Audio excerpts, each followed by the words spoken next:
Atualidade Jurídica.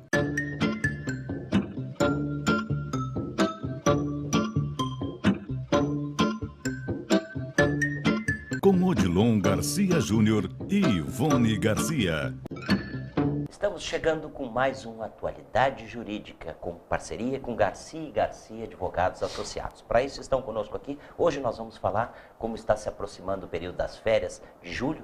Hoje nós vamos falar sobre férias. Para isso está conosco aqui o Dr. Cristiano Nadler e o Dr. Alberto Rosman. Eu vou abrir com o Dr. Alberto falando um pouquinho quais são as considerações que a gente deve ter em relação ao período de férias, doutor. Perfeito, Garcia. As férias, elas se destinam não somente ao descanso, mas também como a reposição à saúde física e mental do trabalhador. O trabalhador, ele tem esse direito num determinado período, a empresa ela deve conceder, porque com isso ela também tem um ganho, especial com relação. A pessoa volta descansada, consequentemente ela melhora a produtividade, melhora o ambiente, melhora a harmonia e com isso desenvolve melhor as suas atividades do dia a dia.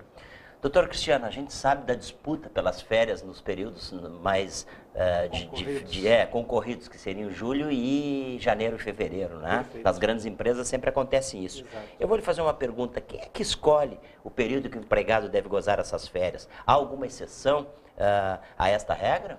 Agora, a regra geral é de que quem decide o período que o empregado vai gozar as férias é a empresa. A empresa. É o empregador. Essa é a regra geral. Como toda regra, ela admite algumas exceções. Claro. Né? Uma das exceções que a gente pode pontuar é o empregado menor de 18 anos, que é estudante, que tem o direito, por lei, de coincidir as suas férias com as férias escolares, que é justamente o período que vem agora, Claro. as férias escolares do mês de julho. Outra exceção são os empregados que são membros de uma mesma família e trabalham para o mesmo empregador.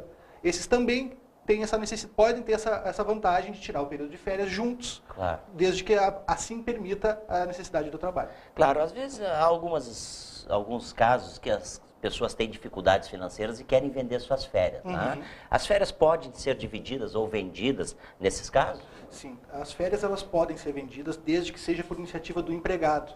Não pode ser uma imposição da empresa. O empregado empregado é que pede para vender? Exato, ele que solicita e pode converter até 1/3 das suas férias em vantagens financeiras. Ou seja, vender aqueles 10 dias de férias que ele teria direito, converter esses 10 dias em direito, Claro. em dinheiro.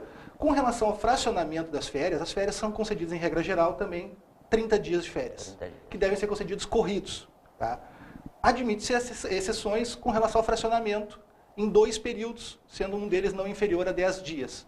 Então essas são as regras e as exceções com relação ao fracionamento e venda de férias. Normalmente elas funcionam assim. Exatamente. Doutor Alberto, quando o empregado está em férias, ele pode ser demitido da empresa?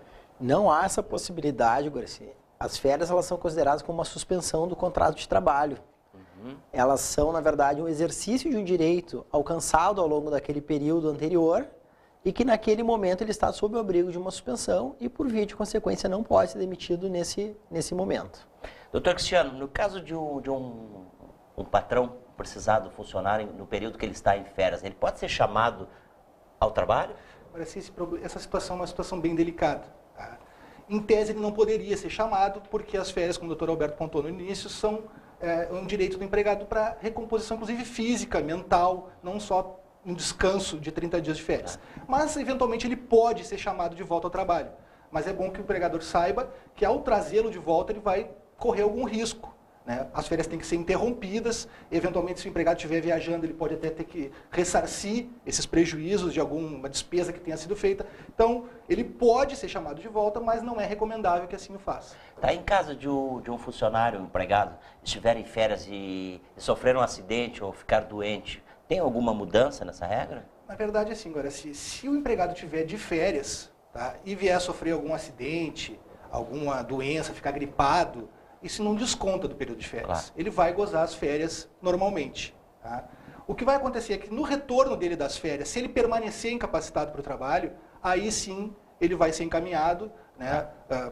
Durante 15 dias a empresa vai custear esse pagamento. O período depois, seria 15 dias, isso? E depois ele vai ser encaminhado para o INSS caso essa incapacidade se permaneça por mais tempo do que o período das férias. Claro.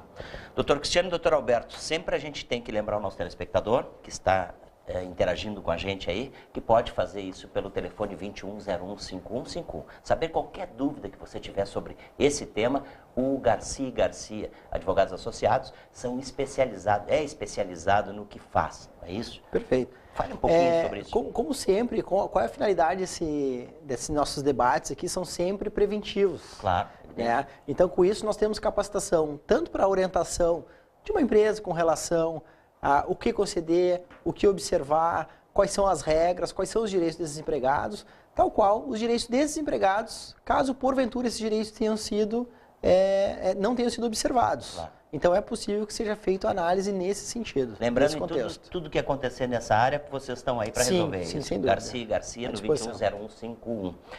Voltando, doutor Cristiano, a gente falou num outro programa, a gente falou muito da empregada doméstica, do empregado doméstico, né? Alguma diferença nas férias deste empregado? Não, não tem nenhuma diferença. O empregado doméstico, aí ele se aplica às regras normais de um empregado normal de CLT. Ele tem direito a 30 dias de férias, o período da escolha do empregador, da mesma forma. Ele pode converter 1/3 dos seus dias em valores. Então, as regras são as mesmas. Que beleza, olha só. Bom, nós teremos muito mais outros pontos para esclarecer, mas a gente vai voltar a tocar nesse assunto. É isso, doutor Alberto, doutor Cristiano? Com certeza. Lembrando, então, que o Garcia Advogados Associados é completo no que faz. E para isso você tem que interagir com os advogados, os parceiros do Garcia, evidentemente para saber tirar sua dúvida que precisar. Pelo telefone 2101-5151 ou pelo site, né?